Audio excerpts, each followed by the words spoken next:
আপনার নাম কি? স্যার আমার নাম তো বহুত সুন্দর, কিন্তু চাকরি না পেলে নাম দিয়ে কি হবে? আরে আগে আপনার নামটা বলবেন তো নাকি? জি স্যার, আমার নাম হচ্ছে মিস্টার হাবলু।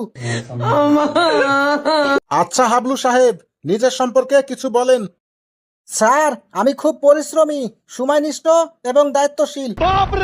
বাহ, খুব সুন্দর তো। আপনি এসব গুণ কোথায় থেকে শিখলেন? স্যার আমার মা বলেছে। আপনার শিক্ষাগত যোগ্যতা কি? স্যার আমি মেলা পড়াশোনা করেছি। কত দূর পড়াশোনা করেছেন? স্যার বইয়ের প্রথম পৃষ্ঠা থেকে শেষ পৃষ্ঠা পর্যন্ত।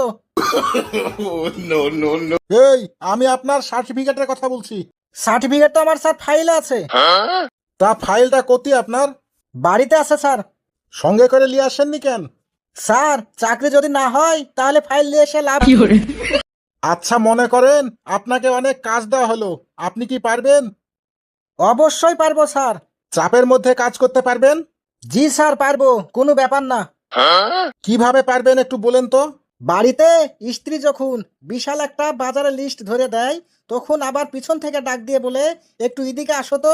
আসার পরে আবার বলে কল থেকে একটু পানি নিয়ে আসো তো, কারেন্টের বিলটা দিয়ে আসো তো, আমার মোবাইলে টাকা ফুরিয়ে গেছে একটু টাকাটা রিচার্জ করে দিয়ে আসো তো।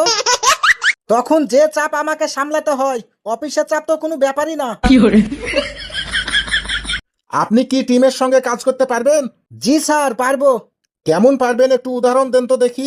আরে স্যার ক্রিকেট খেলতে যে আমরা যখন আউট হয়ে যাই, তখন আমরা সবাই মিলে এম্পায়ারের সাথে ঝগড়া করি, এটাই তো টিম ওয়ার্ক।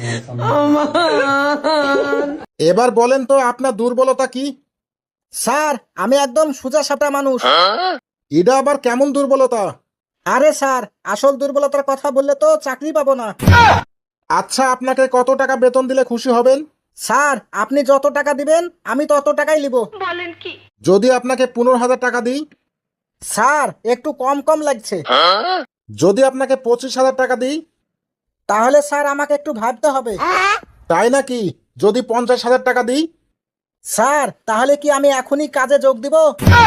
আচ্ছা, আমরা আপনাকে চাকরি দিব কিসের লেগে? স্যার আমার চাকরিটা খুব দরকার, তার লেগেই দিবেন। এরকম কথা তো সবাই বলে। তাহলে স্যার আপনি একটা কাজ করেন, কি কাজ করব? আমাকে চাকরি না দিয়ে একটা কাজ দিয়ে দেন। এতে করে আপনার একটা কর্মচারী পাবেন, আর আমারও কাজটা হয়ে গেল। তাতে করে আপনারও লাভ আমারও লাভ। আপনি তো দেখছি চাকরি করতে আসেননি, কোম্পানির ব্যবসা বোঝাতে এসেছেন। অত কথা বলে লাভ আছে স্যার? আপনি চাকরি দিলে কাজ করব, আর যদি না দেন পরের ইন্টারভিউতে আসবো। ঠিক আছে, আপনার চাকরি হয়ে গেছে, আপনি কাল থেকে জয়েন করবেন। সত্যি বলছেন স্যার? হ্যাঁ হ্যাঁ, সত্যি।